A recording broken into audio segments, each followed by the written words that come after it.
Hello அம்மா, இன்னைக்கு தான் லீவு. என் மாப்பிள்ளைகிட்ட சொல்லியிருக்கேம்மா. என்ன மருமவா காலையிலே ஆத்தக்காரிட்ட பேசின மாதிரி தெரியுது. இங்கேருந்து ஒட்டு கேட்போம். ஏம்மா, உங்கள் அக்கௌண்ட்டுக்கு 2500 ரூபா அனுப்பியிருக்கேன், பார்த்துக்கோங்க. என்னம்மா? ஓஹோ, இந்த வேலை வேற நடக்குதா? சின்னத்திர வரட்டும், பேசிக்கிறேன்.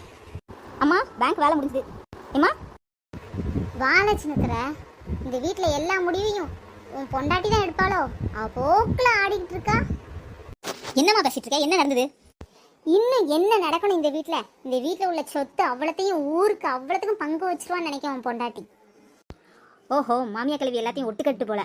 இந்த மனுஷன் என்னதான் பேசுறாருன்னு பார்ப்போம். உன் பொண்டாட்டிக்காரி அவள் வீட்டுக்கு 2500 ரூபா மாசந்தோறும் அனுப்பிட்டு இருக்கா. இது உனக்கு தெரியுமா தெரியாதா? என்ன நினைச்சிட்டு இருக்காவா?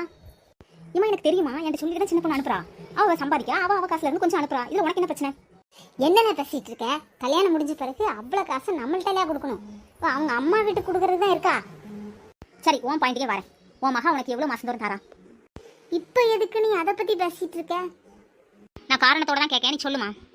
ஒரு 4000 அனுப்பி விட்றா.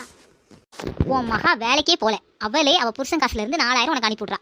சின்ன பொண்ணு அப்படி இல்லை, சம்பாதிக்கா, அவள் காசுல இருந்து அவள் அனுப்புறா. இதில் உனக்கு என்னமா பிரச்சனை? பரவாயில்ல, இந்த மனுஷன் இன்னைக்கு தான் நமக்கு சப்போர்ட் பண்ணி பேசியிருக்காரு. ஆஹா, இவன் நமக்கு எதிராக திரும்புகிற மாதிரி இருக்கு. இவன் வேற பாயிண்டாக பேசுகிறான். எல்லாம் அவள் சொல்லி கொடுத்துருப்பா, ஒரு ஆக்டிங்கை போட்டுற வேண்டிதான். ஐயோ, நெஞ்சு வலிக்குதே சின்னதர, இதுக்கு மேலே பேசாத. ஐயோ அம்மா, பார்த்து. சரிம்மா, நான் ரூமில் போய் ரெஸ்ட் எடுக்கேன். நம்பிட்டான், எஸ்கேப் ஆயிரும். பார்த்தீங்களாங்க உங்கள் அம்மா என்னெல்லாம் பேசுகிறாங்கன்னு.